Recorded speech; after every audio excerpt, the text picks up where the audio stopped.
Yeah, just because you have a mirror and you want to reflect an image doesn't mean you have to always go on the inside of the curve. Okay, that's the way that's curved. I could then turn this mirror around and we could put the outside of the curve there and we could see what kind of an image it makes. Matter of fact, if I drew that line here, we're going to apply those rules of drawing rays and we're going to see what might happen. So if we wanted to put an image out here, let's put an image out here in, I'll stay with my green arrow. I want to put it out here someplace. I'm not going to make it very big because it's going to get magnified, I think.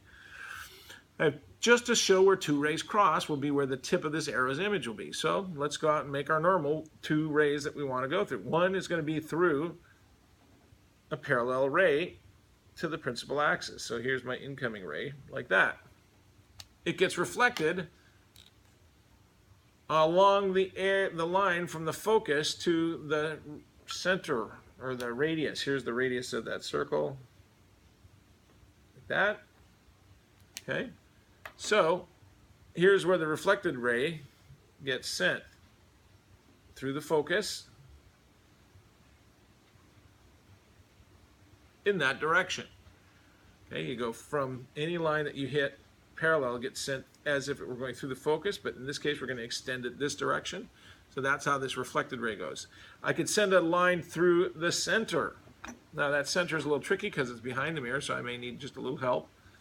Let's choose my incoming ray. It hits the mirror there. Now, I was going to choose green on that one. Should have chosen green. Yeah, I'll send the same ray, but towards the center like this.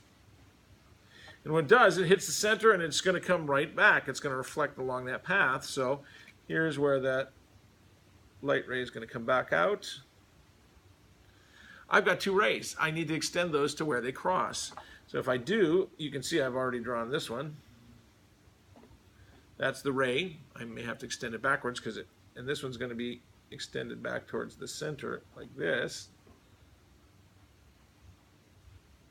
Okay, and here's the place the two cross. So here's my image. Image is still going to be the tail of this, still has to touch the central line, the central meridian, and then it's going to go up to where that point is because that's the tip. I've projected where the tip of that arrow shows up. Okay, so what kind of an image is this? Well, one, is it upright or is it inverted? Upright. Is it bigger or smaller? In this case, it's smaller, so it is reduced. And can the light get back on that side of this mirror? So it is imaginary. Okay, that's the way you determine where these focus come in. You still do those same rules. Either send in a line parallel to the central axis or send a line in through the center. The one we haven't been using is a line through the focus, and if you did that, when it hits the mirror, it's going to come out parallel to the central meridian. So those are, you can choose one of three rays: parallel out through the focus, through the center back from the center, or through the focus and then out parallel to the central meridian. Okay, and then you can find where they cross. That's the image. This is an upright, reduced, imaginary image, non-real. Okay.